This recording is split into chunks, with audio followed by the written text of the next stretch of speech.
For the third time that day, they crossed Sadikin's spring pasture. The hills and cliffs made sharp, fresh edges against the clear blue sky as they trotted through the gates they had left open earlier that day. While it went against every grain, they didn't stop to close them. The horses readily hit a long trot in the cool spring air, opening their strides and maximizing every motion. The dogs kept up easily, loping along. Trin looked back over his shoulder, posting to the ground-covering gate. "God damn it, John. You've been riding for almost 2 months now, and you still can't figure out how to get with your horse?" Standing in the stirrups and valiantly hanging on to the saddle horn to keep his balance, John hissed his frustrated reply through his teeth. "Why don't you just shut up, Trin? You've been doing this your whole goddamn life. Riding horses was a stopgap until the world got back to normal. Not a lifestyle choice I bloody made. Now those bastards took my baby and my wife." His words choked at the back of his throat. "I'll ride this horse to death if I have to." Trin slowed marginally to fall in beside the former city man. "The world has changed, and good trained horses like Clory are worth their weight in gold now. Jobless construction workers are a dime a dozen." He trotted at John's side for a few moments. "If you get to the bottom of that horse, I'll make you run." As Trin sped up to resume his place in the lead and John grumbled, the two young men could hear the old rancher's teeth grinding. Keith Brownbear took the place beside John. "Bend your knees. Lengthen your reins." A list of small corrections flowed from the big Arapaho, followed by quiet murmurs of, "That's better. That's better." When they reached the gate to the spring pasture, where they had recently turned the cows out, Trin dismounted without stopping his blaze-faced Sorrel. "You guys go on. I'll catch up after I close this." Jake Wolf turned in the saddle to laugh softly as the 6 men continued up the long incline, skirting rocks, sagebrush, and dark green cedars. "I remember when you were 2 little shavers. We'd be moving cows or weaning or branding, and all of a sudden, Trin would just ride up to you and jerk you out of the saddle." Roland and Chris exchanged wry glances and chuckled at the memories. "He'd make us keep the cows moving, running back and forth, leading our horses by the reins," Chris said with a smile. "I remember like it was yesterday," Roland agreed. "He's always been a hard ass." John continued to grumble under his breath. "Like to see him try that with me. I ain't no little kid," not appreciating the humor of their shared pain. As their mounts trotted northwest on the little 2-track road, deftly skirting encroaching sagebrush and muddled petals left by the snow, Chris's eyes caught on the big smoke plume rising above the ridges. The sight of the Emerson home, his home, going up in flames flashed through his mind, and his breath caught in his throat. The sight of his father lying in the ranch yard, arrows sticking out of his stout chest. His mother beaten and slashed with cuts too numerous to count. Tough, Roland's brother, with his scalp bleeding and unable to focus his eyes. The little girl, lying in her blood-soaked playpen inside the burning kitchen. Ethan, her brother, hiding from the flames and smoke behind the water heater. His horse flowed over the crest into the next drainage, and Chris bared his teeth in a savage snarl. Those men would pay for this. Unbidden, his Tarin rose inside him, and his eyes began to burn as the fire filled them. The horse needed little guidance at this speed, so he dropped the reins on the dark bay's neck. He expected to see flames erupting from his palms, but somehow his hands remained empty. Their saddles and bridles made soft, rhythmic sounds as the horses strode easily over the new-coming grass. He ran his fingers over his swollen scars and touched his hot eyes. With his Tarin surging unpredictably, the euphoria that always accompanied it filled him as well, but it had taken on a sharp, painful edge, and he still could not direct a single flicker to his hands. Roland cast a sideways look at him. "What's wrong?" Chris turned to face his friend, his eyes red and glowing. "My Tarin. Something is wrong with it." He held up his hand, again trying to produce a flame. "I can't call the fire to my hands." As Chris tried one more time, turning his hand this way and that, Roland said, "Well, at least your eyes are still glowing. We'll just need you for a flashlight." Chris would have smiled at his friend's joke, but at the moment his Tarin surged again, involuntarily, and he gritted his teeth as he pushed it back down. Catching up from behind, Trin said, "You kids quit jacking around. Dad, there might be a problem with Chris's fire thing, Roland said. It's not working like it was. Trin fixed Chris with an assessing gaze, then nodded slowly as he adjusted his chinks over his legs. Doesn't change anything. We are going to kill those sons of bitches and get your sisters back, Chris. You'll just have to fight like the rest of us again. Putting Chris from his mind, he turned to John as the even strides of their horses carried them smoothly into the next drainage. Tell us again what Ethan said about the raiders. As the late afternoon sun threw the arid foothills into golden light, John recounted the details he'd gleaned from his son's disjointed account. About 20 men had come to their home on swift bicycles. They'd all worn the same black clothing, complete with black vests that had probably been body armor. They'd killed Bruce with arrows and had beaten Tuff and Ada unconscious.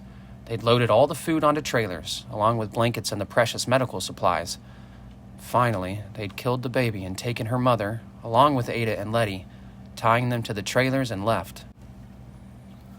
The ones who'd attacked their home sounded like they were the new bunch of preppers along the Graybull River.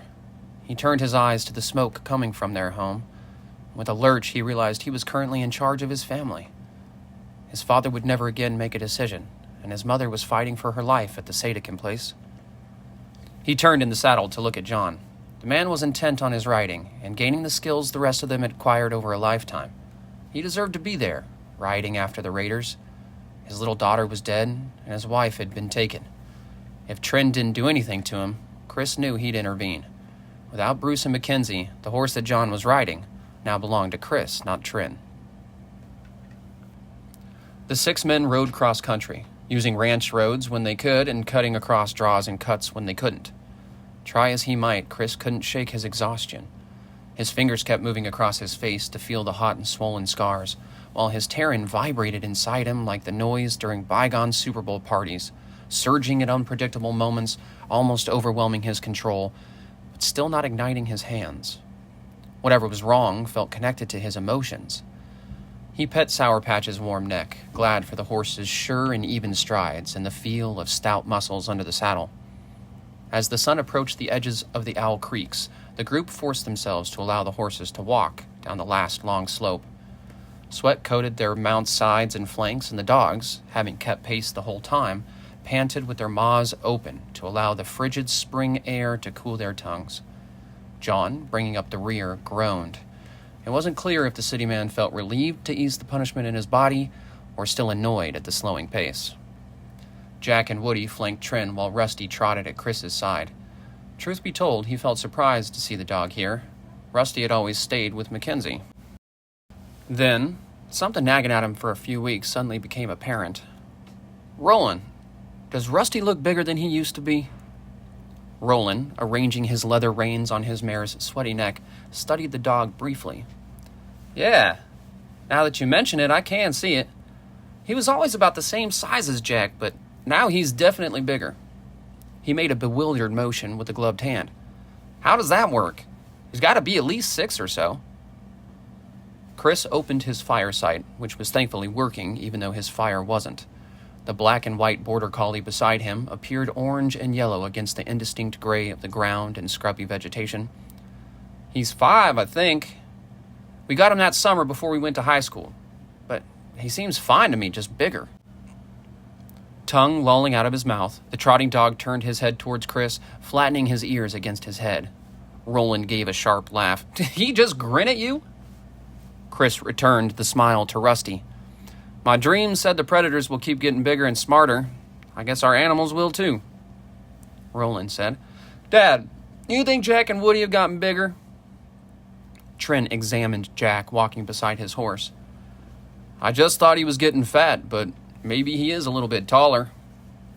Talking about the ranch dogs made Chris remember why Rusty was with him instead of his mother. Walking, although good for the animals, gave his mind the agonizing time to think and worry over what Ada, Letty, and Coral might be going through. The images threatened to overwhelm him. At a lope or even a trot, he could concentrate on making himself as light as possible. Now that part of his brain was drowning in worry and grief. They were all plagued by it. Nobody talked while the horses walked. Riding across the sparse, shallow drainages, he missed his father intensely. He turned the bracers around his forearms. He'd taken them off his father's dead body. Chris had been naked as a jailbird, his clothes burned in the house fire, and most were just clothes, but not the bracers. While practicing ways to defend themselves against the sharp-toothed lobos that were now a reality, they had come up with the ideas for armor, and his father had wasted no time. He'd pulled a box out of the shed and thrown all other boots out at the kids' feet. Then he'd spied his beloved pair at the bottom and smiled like a cat in cream. Of all the boots he'd worn over the years, he'd loved these the most. Cutting the top parts of the boots and lacing them together, his father had made the first bracers. Contrasting sharply in 2 shades of brown with fancy stitching, they fit over Chris's forearms as if they'd been made for him. That wasn't all surprising, since he had the same tall, lean build his father had, or used to have. They had all chosen a pair of boots to turn into leather bracers, each fitting their style. Chris smiled when he remembered Ada finding their mother's old boots, fancy and colorful. Trin turned back in his saddle to face the group. "I know you kept saying something about it, kid, but I damn sure didn't believe you." Chris held back his immediate retort. He'd said a lot of things none of them believed. He stayed quiet as Trin contemplated. "I thought that storm was like any other monster rolling through here. Come down, destroy our lives for a minute, and move on so we could get back to who we are. But," Trin paused and looked at the seething form of John, whose life would never go back to what it was. "I guess we now know. Damn end of the world has finally come." Roland nodded. "All your doomsday talk is real. Maybe your God talk is real too." He shrugged with a quiet chuckle. "Hell, anything can happen now." Chris gave his friend a long look and then looked back at John, who, despite riding better than that first day he'd come to the ranch, was still being rocked about by his horse's soft gait. "We'll fix this to the best of our ability and get justice for what we can." Chris turned back to the front. "And we'll deal with the next thing the same way. That's all there is to it." The older man hissed out a breath and turned his attention back to their destination. Lashing out, John replied, "The hell do you know? My wife is in the hands of the people who murdered our baby. Justice will come. I'll never move on." Then, after a few moments of strained silence, he let out a stream of curses. "We are walking. Snail would move faster to justice. Why can't we just whip these bastards up into a run and get my wife back?" Quickly, Keith sidled his horse closer to John and took the dark bay's bridle. "Dude, get a grip!" When the older man clenched his fists and howled his frustration into the stiff afternoon breeze, Chris couldn't help but sigh. He wanted to join in that howl, to voice his agony. He wanted to hit something hard. But for that, they would have to find the bastards. So, he would wait, and he would make sure that their horses could help him when they finally got there. Ada became conscious of herself. Disoriented, she registered deep male voices but recognized none of them. She fought to open her eyes, but both were painfully swollen shut. She worked her tongue in her mouth and felt a split over her swollen upper lip. She tried to sit up, but felt resistance and couldn't. Her hands were free, so she investigated why she couldn't move. Traveling along a blacktop road, which she recognized by the rutting bumps, her hands found the small chain around her neck, secured to the sides of a small trailer. With repeated efforts, she managed to open one eye to a painful slit. Ada twisted on the cart, her sore ribs protesting. The short chain on her neck effectively tied her down, even though her hands and feet were free. She gave up her useless tugging at the links and pried her eyes open with her fingers. Surrounded by bicycle riders pedaling across a large blacktop road, she knew it must be the highway by the size of the road and the fences lining it. By the sun on her face, she thought they were hurrying north. Several men, also riding bikes, hurried the 4 cows along. She heard Letty's voice, sobs ringing through her words. "Leave them alone! They can't travel so fast!" Those 4 mamas were not really milk cows in the general sense. They were only range cows who'd lost their calves, and the family had taken advantage of the opportunity to milk them for extra nourishment and trade goods. But the cows slowed, their mouths open with their need to breathe cool air, small bubbles of froth forming on their lips. They still trotted along, but each step grew heavy, their fatigue evident. 3 bike riders circled closer to the cows, bumping across the eaten-down grass along the wide right-of-way beside the blacktop. Using long spears and ropes, the riders whipped them, urging them to a greater speed. Again, she heard Letty's voice. "You are going to kill them! They have to rest!" Then, quietly, the girl added, "I hope they dry up on you." Ada finally managed to turn herself around to find Letty. Through the small slit of vision her swollen eyes allowed, she saw her younger sister. The slight girl appeared shackled to a different bike cart in the same way. A small dog chain encircled her neck, the links latched just out of reach. The man pedaling the bike attached to Letty's trailer turned to tell her to shut up.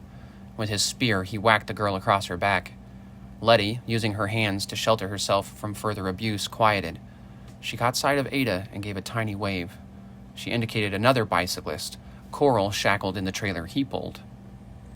The older woman bore the marks of abuse. The side of her face was red and swollen, her arms bruised, and her hands scraped open. Like the 2 sisters, Coral could only move her head a few inches. She sprawled uncomfortably on top of several boxes and sacks filled with stolen supplies, food, blankets, and medicines. This part of the highway presented a long, slow climb.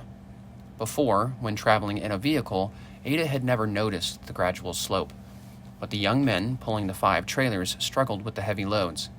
One of the men laughed at the struggle of his younger partners, and Ada recognized him as the one who'd killed her mother. She snorted.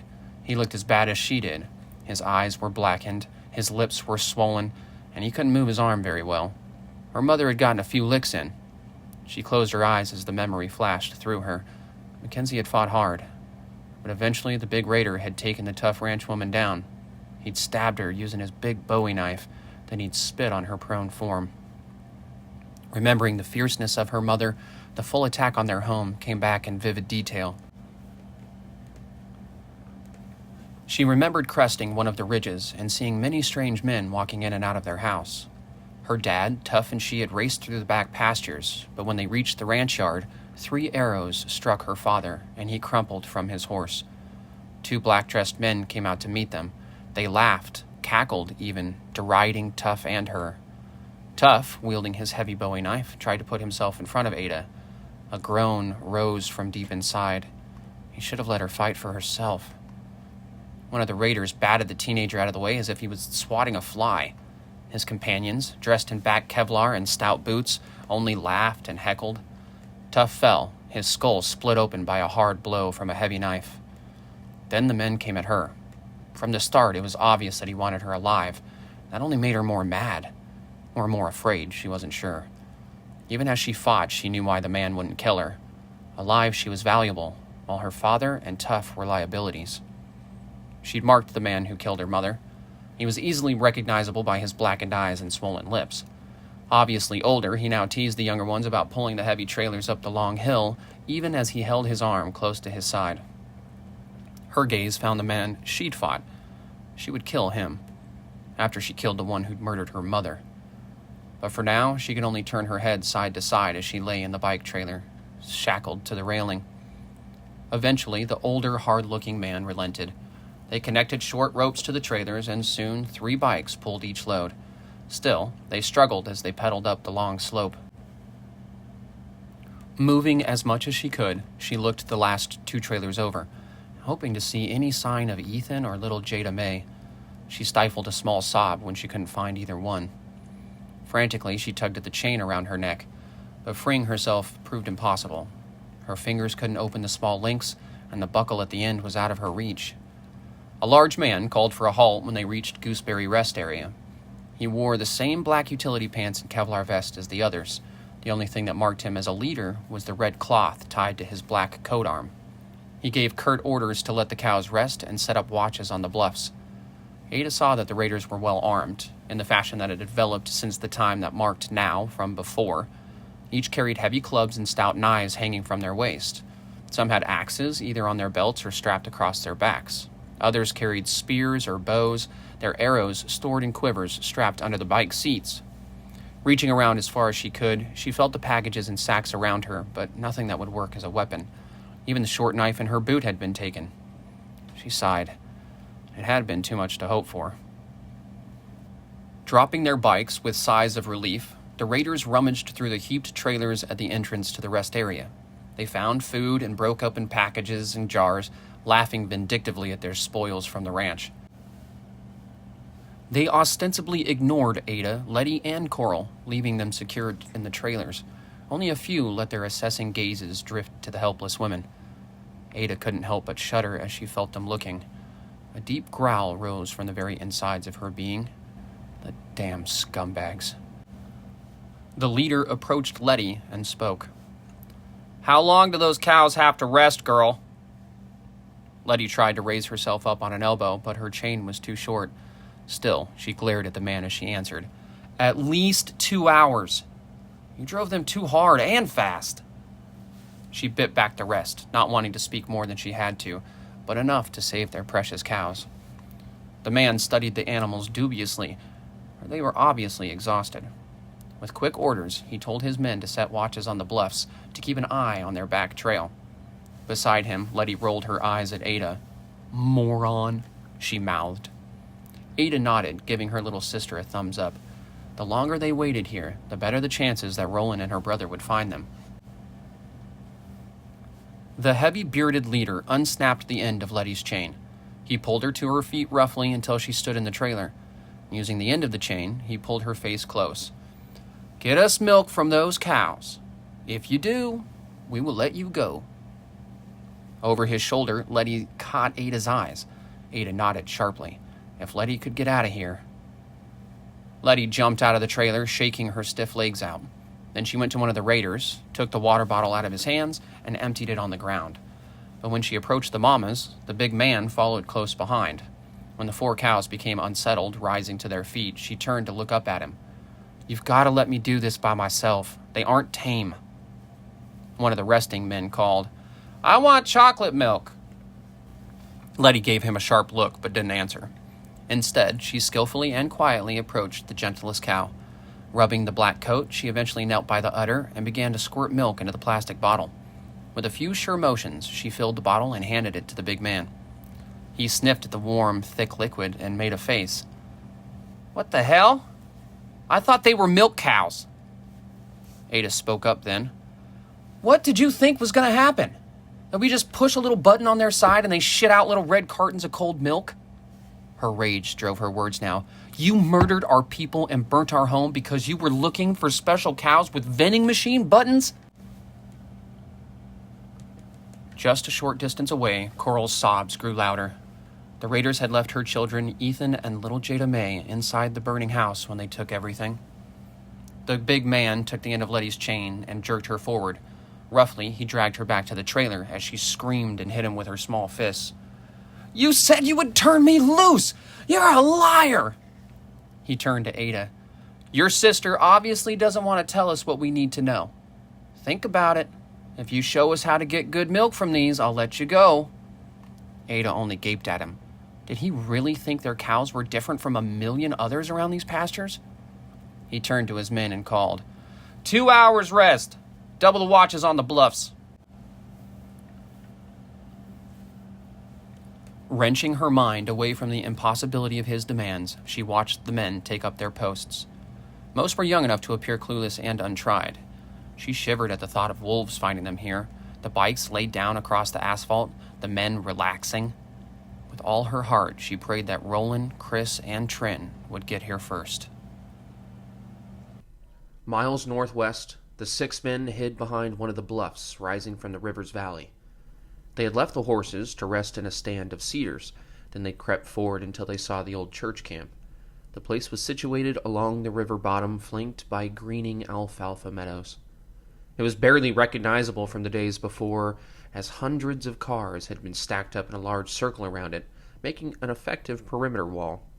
Several small cabins had been built around the big meeting building, their blue-roofed style speaking of one plan adapted to varying sizes. They must have been built after Chris had been there, but before the electricity and power equipment stopped working.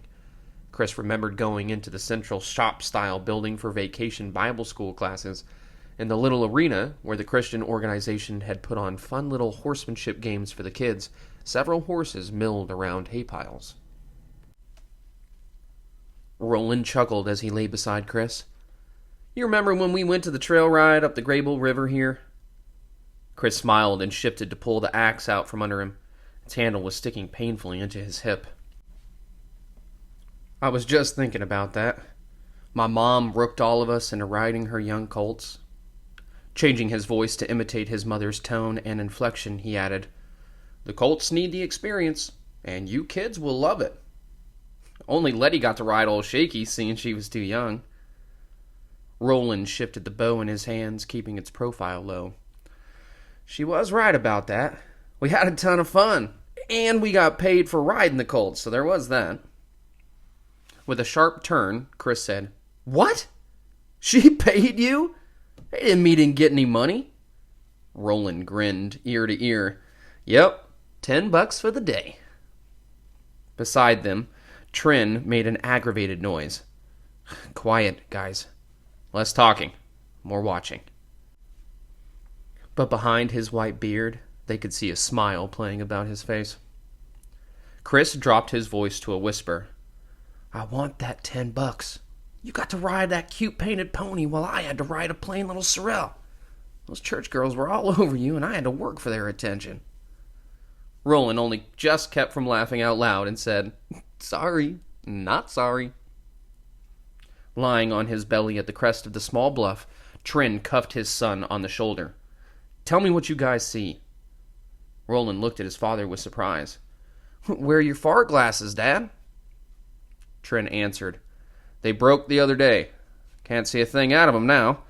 I was going to get the binoculars out of the pickup and put them in my saddlebags, but I haven't had a chance." With a nod, he indicated the compound below.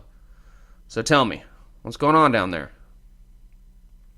Hitching his heavy leather vest around his shoulders and adjusting the wild rag around his neck, Jake's scratchy voice held a touch of admiration.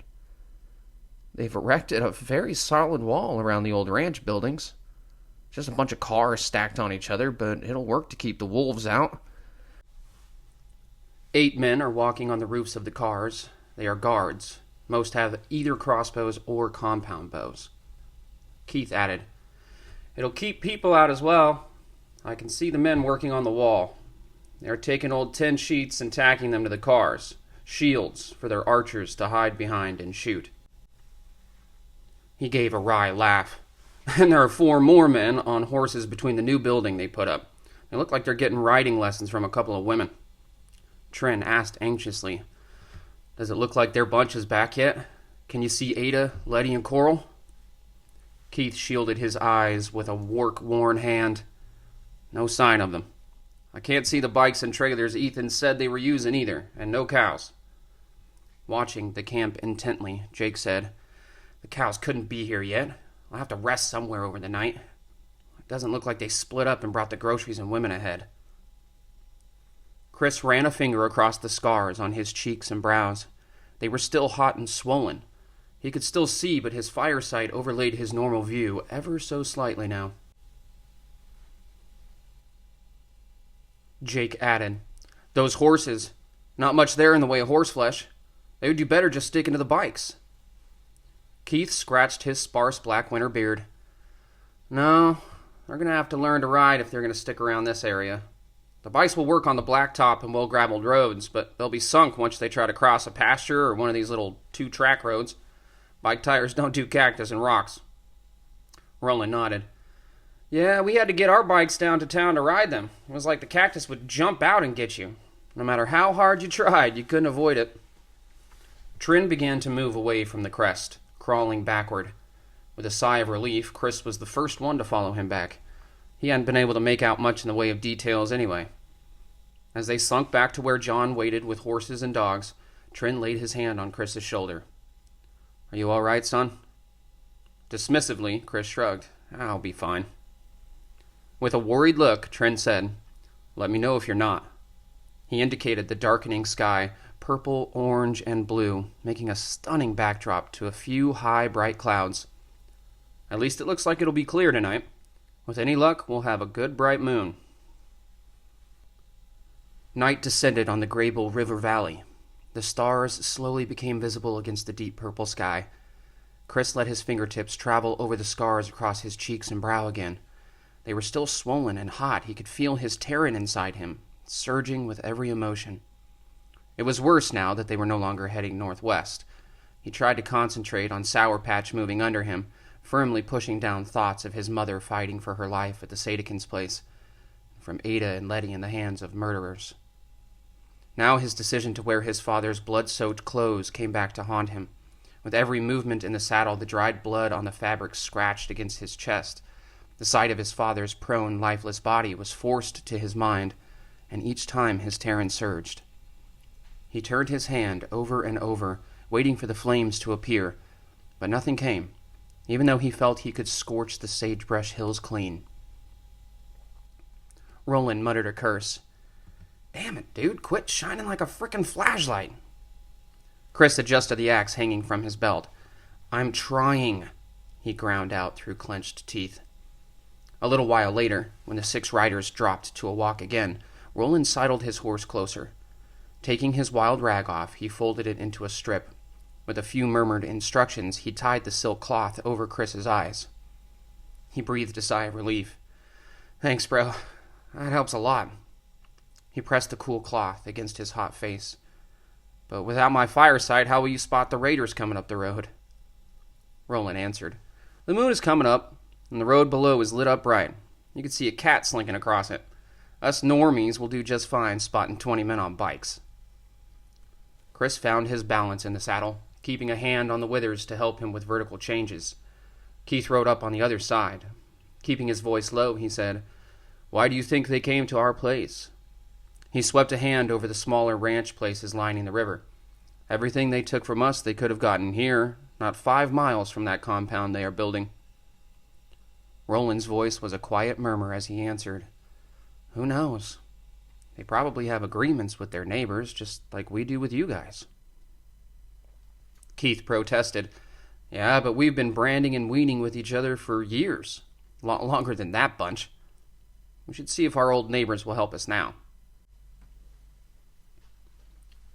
Trin slowed his horse to add, "No time. We'd have to find them and see who's still around after all these months. Then we'd have to palaver and hope they help us. In the meantime, the girls are..." His helpless, worried gesture reminded them of their fears. What were the girls going through right now? "No," he added.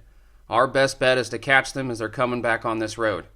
Keep your bows ready. If they split up or leave the cows behind, we could see them at any moment." John's voice was close behind Chris as he added, "And aim for their legs and butts. My boy said they were wearing Kevlar. We might only get one chance to take their numbers down. Let's make sure that our first arrows and bolts make it to where they can't move anymore. We can kill them later."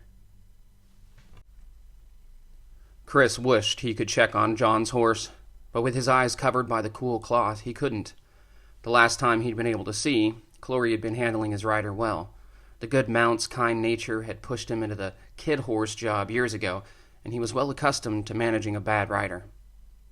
Unwilling to take the fold off his eyes, Chris used his hands to check the bow tied behind his saddle. It was strung and ready for use. They came across the raiders. He would pull the cloth from his eyes and do his best to disable as many as possible. He gave a silent prayer of thanks for the clear, bright night. With wonder, he realized his prayer had not gone to God, the deity of his childhood, but to Frey Tuk. She's dominated his dreams since the electricity and every bit of normalcy had come to a crashing halt less than 5 months ago.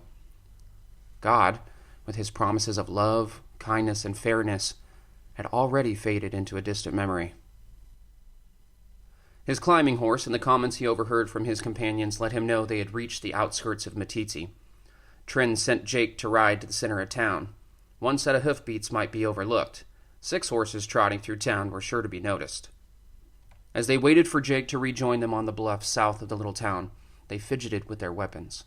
Silence held them as they waited, surrounded by dark cedars and fragrant sagebrush. The intractable wind swept desolate music across the ridges and hills.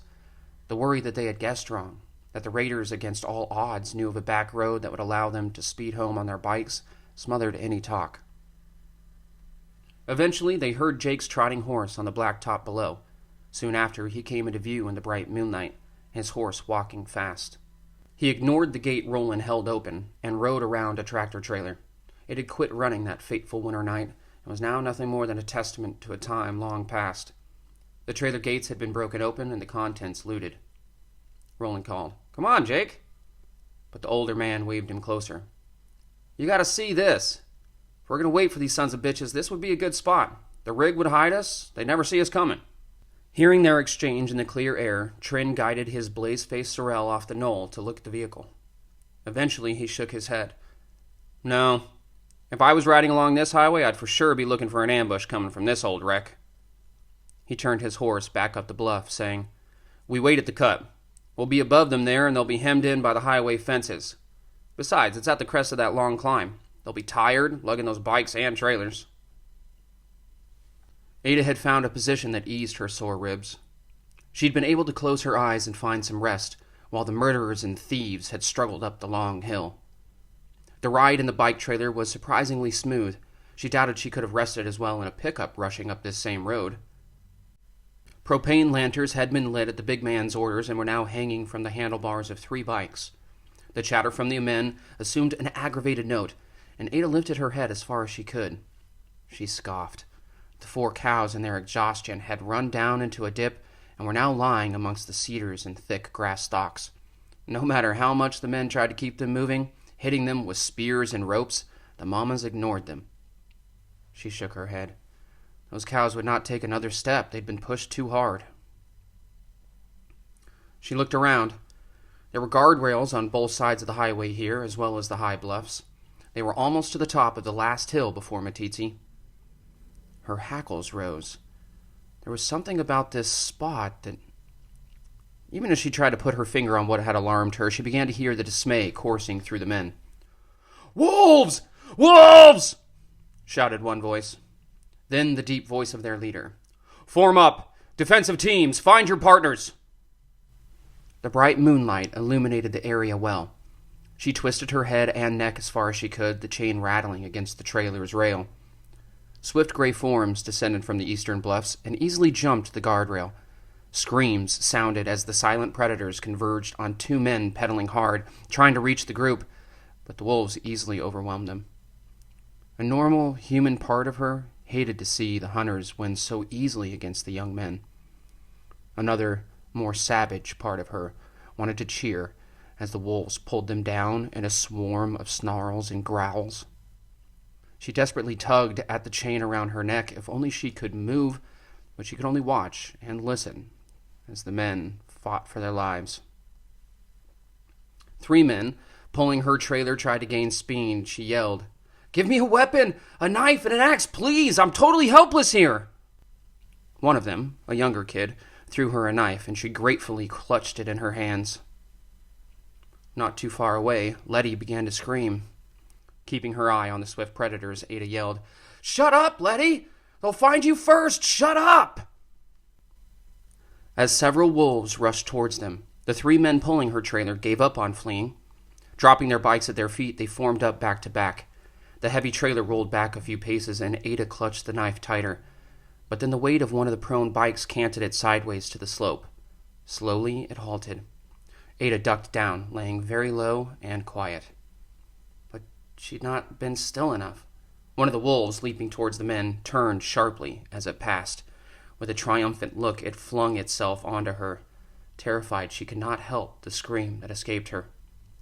Time seemed to slow as she was swallowed by her fear. In the bright moonlight, the wolf became impossibly large, its bared, white teeth searing across her vision. 3 arrows hit the wolf in rapid succession, embedding themselves deep in its throat and shoulders. Still carried by its momentum, the beast landed on Ada. Thick, red, viscous fluid escaped from the wolf's jaws as it reached for her throat, and its claws scraped and scrabbled noisily across the boxes. Reaching as far as she could, she used her knife several times as it struggled forward. But then the predator twitched to stillness, its hot blood dripping over her face and chest. As the heavy body settled over Ada, sharp dog musk filled her nostrils, and she hugged the carcass close, realizing it now hit her. Suddenly, the clatter of hooves on pavement mixed with the sound of the men around her fighting for their lives. Struggling against the links of the chain, she saw 5 men ride into the middle of the terrible melee. Through the small opening in her swollen eyes, she saw Roland's pinky mare scramble to a stop beside her. The 3 men who'd pulled the trailer gave cries of relief as Roland twisted in the saddle, letting his arrows fly at the attacking wolves. But their cries turned to alarm when he directed his arrows on them. Twak, twak, twak. His bowstring sounded 3 more times. The 3 raiders shrunk to the ground, clutching wounds in their thighs and lower bodies. With difficulty, Ada pulled her eyes away from her bow and pushed the heavy head of the wolf out of her way. On her other side, Chris, his eyes blazing red light, wielded 2 axes. He danced Sour Patch across the bikes littering the highway. The dark bay spun and jumped with fleet-footed precision. Chris leaned from the saddle, his axes taking a terrible toll. Roland's bow cleared the way, and Chris's axes finished the job. Ada couldn't help the small cheer that escaped her. There was a terrible, uncompromising beauty to the 2 men working together. Her sister had managed to stifle her terror to occasional whimpers. It was the sounds coming from Coral that drove the tears to Ada's eyes. Several yapping wolves, juveniles by their softer bodies, scrambled over the trailer. They attacked the young mother, yipping with glee. Coral's frantic pleas were answered by Trin and John, her husband. The stout builder jumped from the saddle onto the trailer. Beside him, Trin wielded his bow with thrilling precision. John used his formidable axe to fling the juveniles away from his wife. Turning about as much as she could, she watched the 5 men from her home work as they always did. Together, complementing each other. When they worked with cattle, their courageous sync was fascinating. Here, now, against the invaders of their home, it was lethal. Chris had an axe in each hand. The reins were on Sour Patch's neck. The sure-footed horse needed little instruction. He danced and jumped over the bikes that littered the highway, bringing Chris closer to his targets. Rusty fought on the far reaches of the battle, harrying wolves as they rushed their attacks. Roland's arrows found the predators, giving the big dog the support he needed. Keith had jumped from his horse as well. He sprinted between the 2 trailers that held Letty and Coral, reinforcing Trin, while Roland and Chris worked to clear the threats to Ada's life. Chris aimed his fire sight up the road. In the bright moonlight, it was hardly necessary, but he couldn't see without it now. 8 raiders had managed to bring their bikes up to speed, and they were racing north. "Jake! Heads up!" he yelled, then brought his axes down on one of the last men still fighting there. Earlier, they'd planned their ambush at the crest of the hill. They'd lain cedar trees and a loose barrier between 2 guardrails. It had only been by the greatest coincidence that the wolves had attacked before the raiders could reach the obstruction. Hearing the growls and snarls of the they'd left their neat trap to save the girls. Now only Jake still watched up there. Trin stopped his horse, his bow still held ready. The last 2 wolves slowed to a stop, then altered course reluctantly and ran back the way they'd come. As Roland jumped from his horse and pulled a still wolf off Ada, Chris saw that most of the raiders were down, unable to move. Trin turned his horse up the road. He held up for a moment. "Keith, John, you guys got this?" In response, Keith, limping from a bleeding wound to his thigh, waved him on. Chris fell in beside Trin as they raced the horses up the highway. His smile was no more than a baring of his teeth as he heard raiders crying their alarm above. Beside him, Trin growled, "Bike through that, you sorry sons of bitches."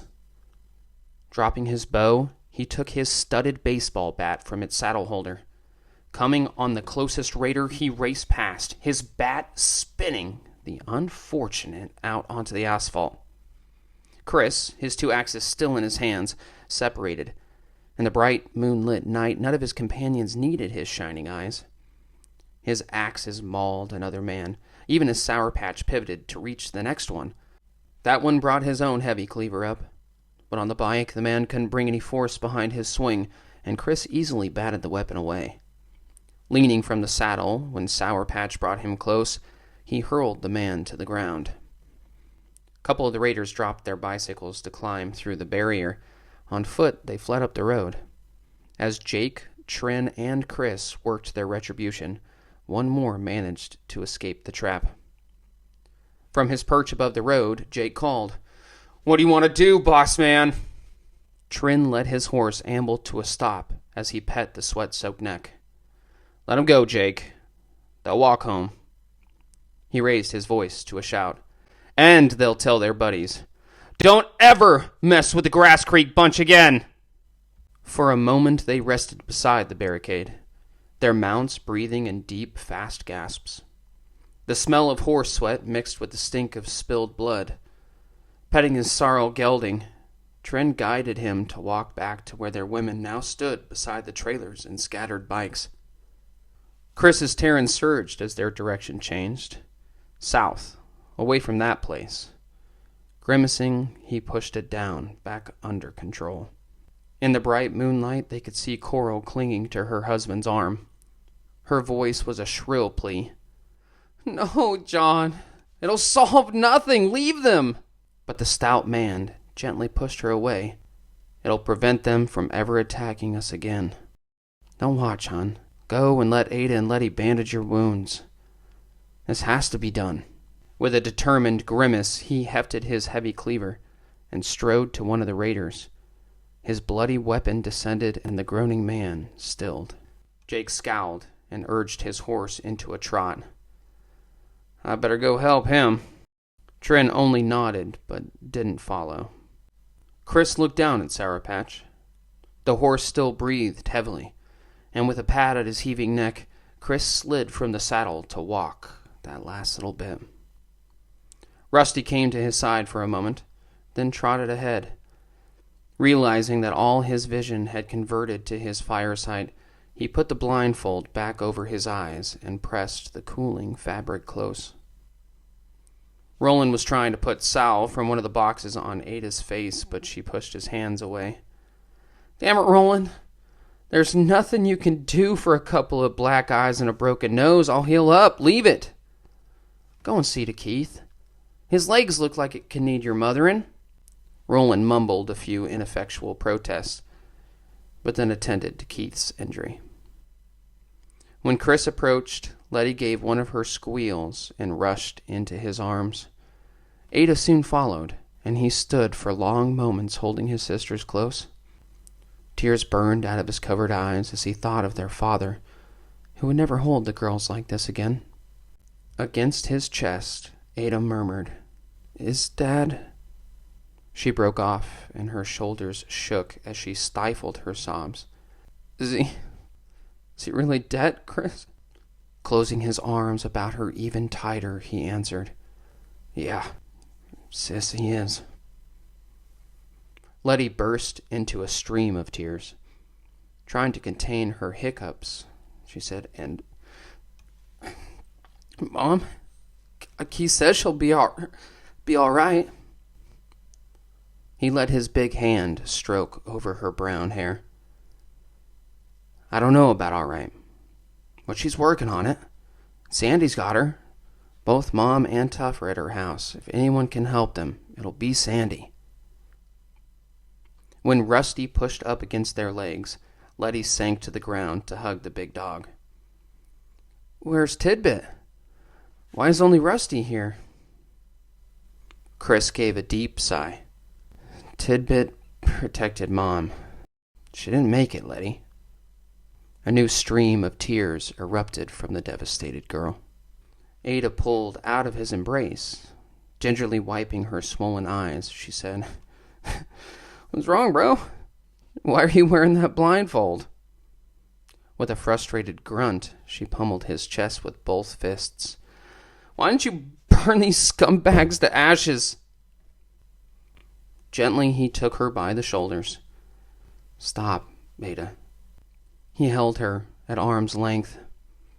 "When I was looking for you in the burning house, something broke inside of me. But I'll be all right. I just gotta go find that place from my dreams. Up there, Up there, I'll be able to heal up. Putting both hands to her mouth, she staggered back a few steps. You're leaving? Disbelief in her eyes, she added, Now? Before he could reply, she turned on her heel and stalked away. Letty gave a low cry of protest, and letting go of Rusty, she wrapped her arms around Chris's legs. Gently, he pried her hands away. Sis, I need your help. I can only see warm and cold, and Sour Patch needs to go rest for a while. Would you be my eyes? Grudgingly, Letty rose to her feet, but she relinquished her anger when she found a rich patch of grass and helped him hobble to the mounts there. On the blacktop, they could hear Trent giving curt orders. The loads on the little trailers were secured and bikes were hooked to them again. Coral was too injured to ride one of the cycles, and she reluctantly resumed her place on the trailer. Speaking softly and gently to his wife, John took up the load and pedaled slowly around the bodies of wolves and raiders until he gained speed. It was a long downhill slope from here, almost all the way to their turnoff, and getting home would take no time at all. Keith and Jake soon had the next two trailers going, and followed John down the highway.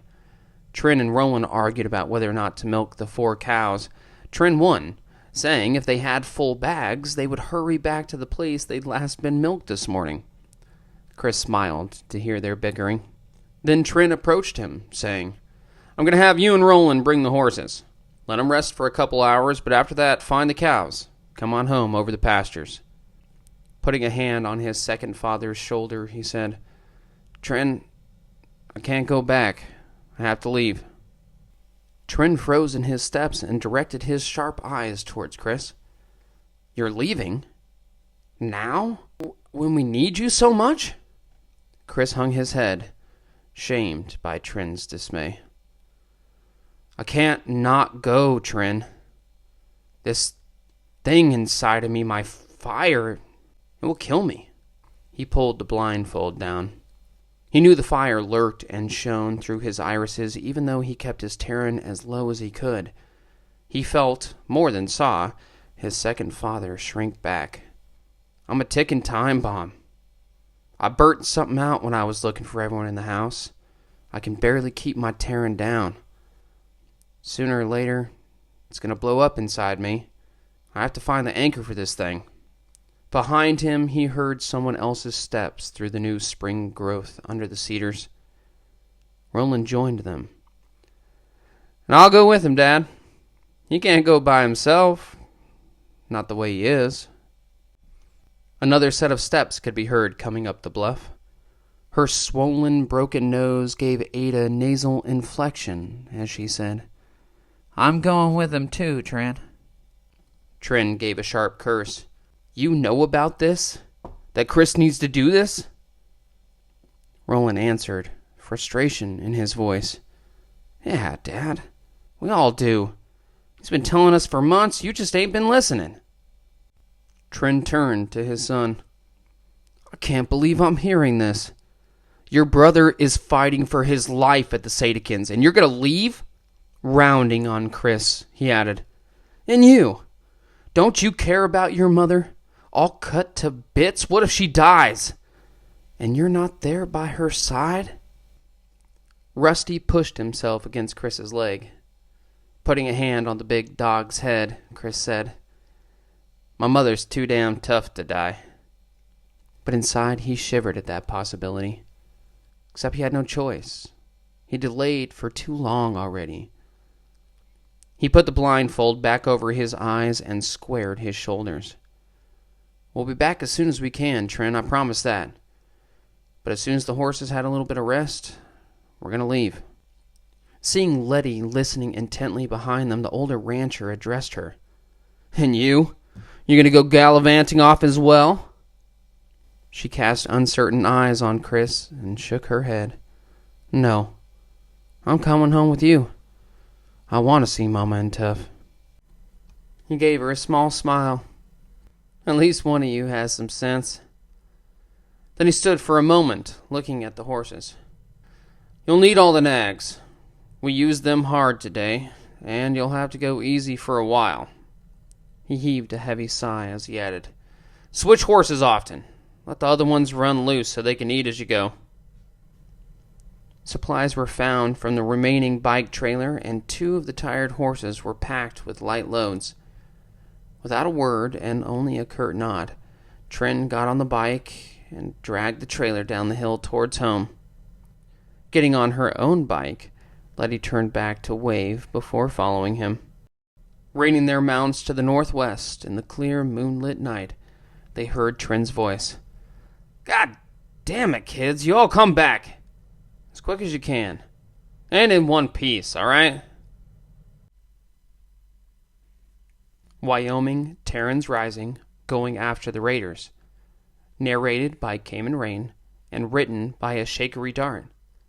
This story and artwork is copyrighted on March 21st, 2025. This was a story from the Wyoming Tarins Rising series. If you've listened this far, you owe us a like. And if you enjoyed it, you should subscribe as well.